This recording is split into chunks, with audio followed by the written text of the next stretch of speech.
Hi you guys, welcome back to a new girls night. I am so excited for this one because you guys asked some awesome questions per usual. If you're new to girls night, this is a time that us girls can get together, let our hair down, take that bra off, just get comfortable in your own bed and the comfort of your own home and have a girls night in. I need a little perfume. It just does something for me. It gives me energy. Beach walk, ooh, so good. I have hair on me. If this is your first time to Girls Night, welcome. I'm so happy to have you here. The way this works is you guys ask me questions, I answer them. A lot of time it is life advice. Sometimes it's about Chris and I's relationship. Chris is my husband, but overall it's just a caring friend, chatting with you, hanging out with you, and giving you the best advice that I can. Now that being said, let me preface this video because I'm not gonna give you generic answers that make you feel good. I'm just not that person. I'm the big sister, the auntie, if you will, that is going to tell you exactly what you need to hear because it's the freaking truth and it's gonna help you. Some of you are really gonna love my answers and some of you are gonna be like, but you know what? It's the truth, and sometimes the truth is hard to hear. I'm gonna give you the advice that you need to hear because I love you, okay? Love you, girl, all of you. All right, so I have all the questions on my little iPad here. I made myself a cappuccino. Let me get a sip. It is so cold in this house. How do I deal with a friend who can be a little nasty / passive aggressive? I think as women, we have all come across a friend like this. If you don't want to get into an argument with your friend or you don't want to confront them and talk to them and tell them how they're making you feel, then you can just practice tolerance. You know, just tell yourself, this is my friend, I care about them, and this is just how they are. Kind of give them like a little pass because no one's perfect. We all have little things about our personality that's a little obnoxious. Let's be real. Like as women, we can be a little annoying. We all have something that our friends don't absolutely love about us, but having a friend means that you care about them and you tolerate them, the good and the bad.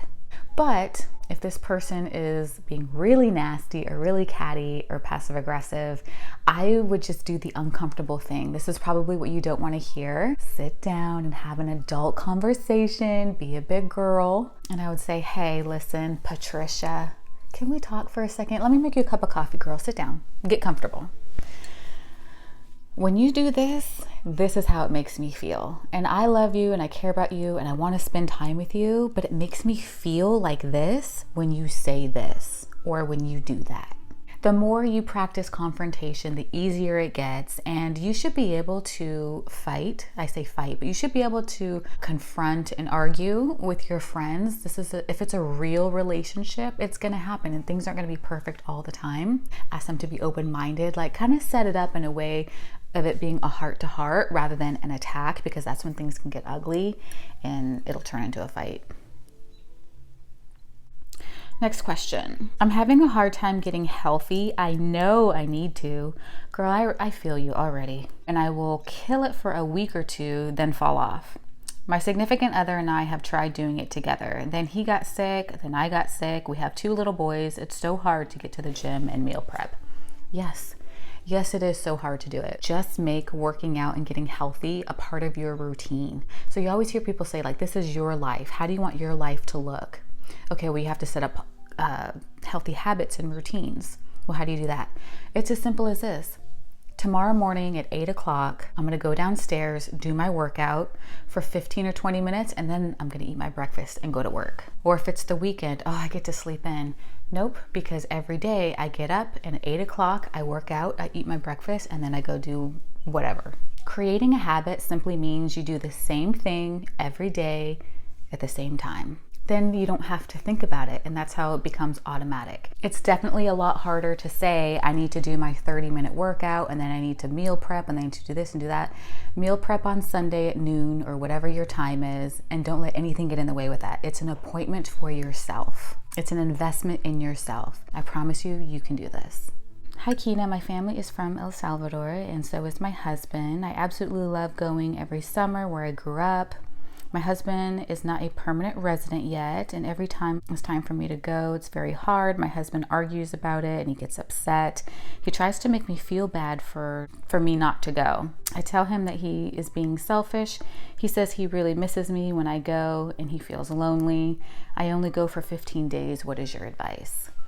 I agree with you. I think that your husband is being very selfish, but it is sweet too. Like, he misses you and you're gone for 2 weeks, and that probably is very hard on him, but it is selfish. He has to think outside of himself and his feelings and allow you to go back to your home and back to where you grew up and to be with family. Just because he can't go, he shouldn't be taking that experience from you. He needs to be more mature and understanding. It's just a difference of like always having to be together and then being in a mature love where you're respecting the other person's needs and loving them enough to want them to experience things that you're not involved in. He just needs to grow up a little bit in that area. That's my advice. Okay. Hey, Kina, I love you, girl. Love you too. What motivates you to reach your goals? Do you have any advice for someone starting a health journey? So, like I was saying before, what motivates me, I'm just like the other girl. I will kill it for a couple of months and I will lose 10 pounds and I'll be nice and strong and flexible and just feeling really good, eating very clean. And then I fall off and you won't see me again for like a year and a half, 2 years.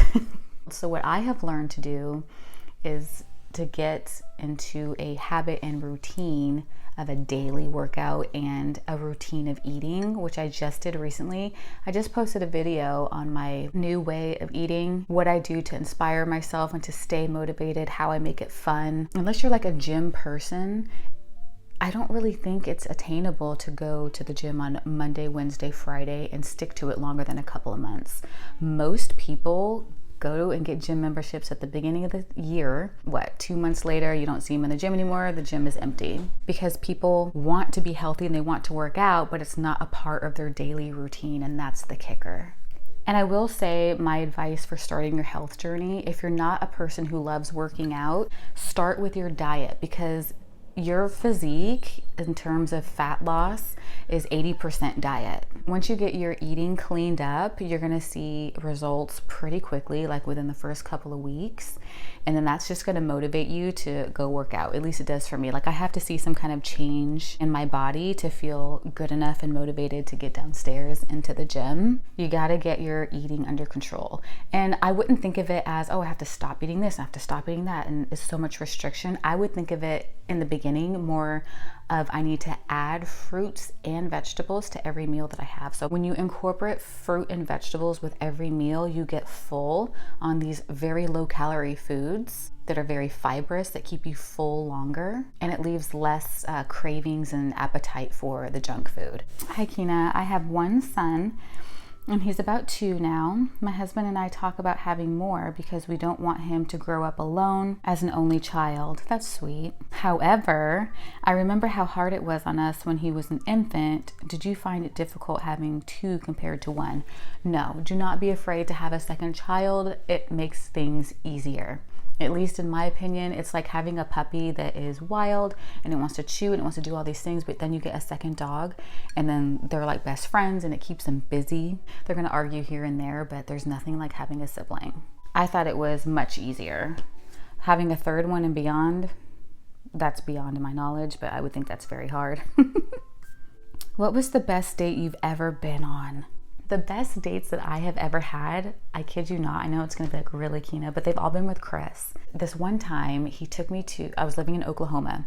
He took me to Oklahoma City and we went to a restaurant called Jasmo's. It's in this little like dark basement and it's dimly lit and they have live jazz playing. The food was excellent. It was like a Louisiana Creole Cajun type of food, and I just had the best time. We were just talking and getting to know each other, and it was very exciting, and it was the most romantic atmosphere I have ever been in. After that, we ended up going to a burlesque show, and that is not the Christian thing to do, I will say that. And I'm definitely trying to get better on living a more Christian life, but anyway, this place was incredible. When you walked into this burlesque place, there were the ladies that came down on the ribbon from the ceiling, like in the splits wrapped in ribbon. And then there were girls on swings with bubbles falling from the sky. And then the stage was just full of all different shapes and sizes of burlesque women. And the energy in there was so good. There were like a lot of gay guys in there, and you know how they can be so fun, and like their vibe is just so energetic and funny. That was the best night ever. I always feel like my boyfriend prioritizes his friends and is always doing different things with them. And with me, he never plans anything other than dinner and a movie. And if I mention it, he gets mad.